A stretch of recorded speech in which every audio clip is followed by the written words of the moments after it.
안녕하세요. 오늘은 벤츠 전기차 화재 사건에 대해서 얘기하고 싶어서 이렇게 켰습니다. 일단은 벤츠 모델 같은 경우는 EQE 모델로 알고 있고요. 그 화재가 배터리 때문에 일어난 걸로 알고 있습니다. 이제 이번에 배터리 화재로 인해서 한 100대 정도가 전손이 일어났고, 그래서 주민분들이 많이 피해를 입으셨다고 알고 있어요. 다들 이제 아시겠지만 배터리 화재 발생하고 난 다음에 그게 사실 그냥 스프링클러가 작동을 했었다면 이렇게 큰 화재가 되지 않았고, 그리고 또 이게 크게 전기차 화재가 이렇게 뭐 심각하게 알려지지 않았을 거라고 생각이 들어요. 왜냐면 기본적으로 원래 뉴스에 많이 나오지 않았었지만 그렇게 발생하는 경우가 종종 있었고, 또 전기차뿐만 아니라 사실 일반적으로 쓰는 자동차들도 화재가 발생하기 때문에 그렇게 저는 대수롭지 않게 생각을 했었거든요. 근데 이번에 화재가 좀 심각하게 나는 바람에 좀 사람들 인식이 많이 안 좋아진 것 같아요. 네, 그리고 최근에 또 테슬라 같은 경우도 포르투갈에서 200대 가까이 주차장에서 발생을 해가지고 화재가 피해가 좀 막심한 걸로 알고 있습니다. 이게 이번에 벤츠 EQE 모델에 들어갔던 배터리 자체가 좀 문제가 있었는데, 배터리가 파라시스라고 하는 중국 업체 배터리 썼더라고요. 그게 아마 10위권도 안 들어가는 그런, 시장 규모로 따졌을 때 그 들어간 게 한 1.7%? 그 정도밖에 안 되는 기업을 써서 했었고, 또 이게 또 문제가 되는 게 이미 중국에서도 3만 대 정도를 리콜을 했었다고 합니다. 이걸로, 이 배터리 때문에.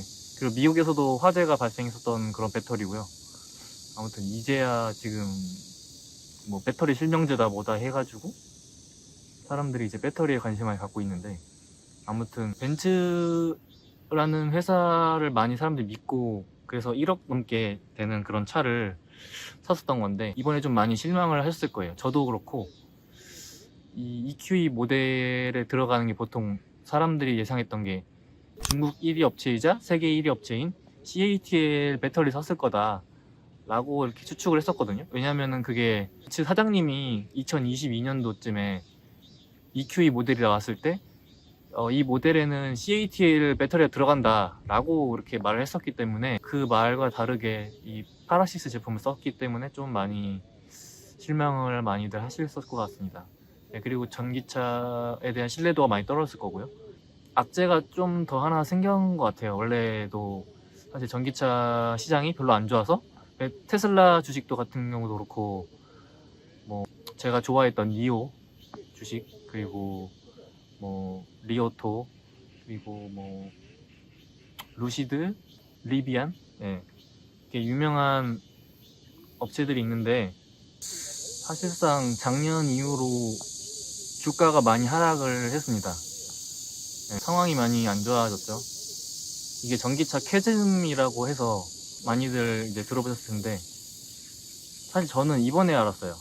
캐즘이란 용어를 이번에 알았고, 이게 경영학 마케팅 그쪽에서 많이 쓰이는 용어라고 하더라고요.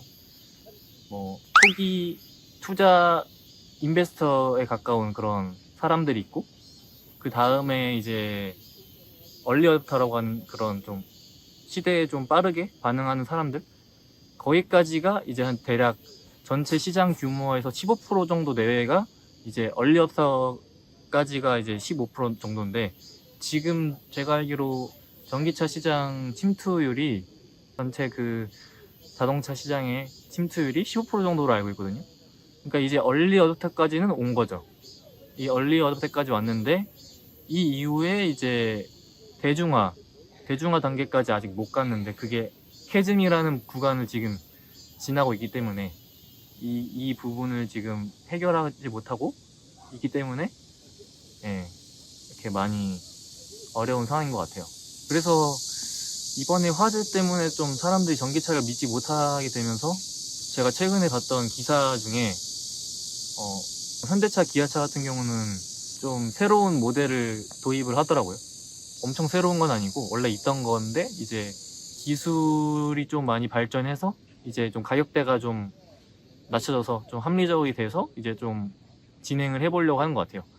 그 EREV라고, 이게 전기차는 아니고 그렇다고 그냥 일반 차도 아닌 그런 중간 단계에 있는 차인데 하이브리드라고 말하기도 좀 애매한 그런 차예요. 그냥 하이브리드랑 좀 다르기 때문에 하이브리드 같은 경우는 모터랑 이제 엔진이 같이 구동이 되는데 EREV 같은 경우는 이제 모터만 진행하고 이제 모터 뒤에 있는 이제 배터리 그 배터리를 충전시켜주는 엔진이 하나 있습니다. 그러니까 엔진은 그냥 모터를 구동시키기 위한 게 아니라 배터리를 만들기 위해서 그런 발전기 같은 거죠. 발전기가 이렇게 달려있는 그런 제품이에요. 그래서 전기차 충전할 필요 없이 기름만 넣어서 갈 수도 있고, 그래서 아마 이번에 중국차 L7 리오토의 L7 제품이 이제 나왔는데 그게 아마 1000km 가까이 가는 걸로 알고 있어요.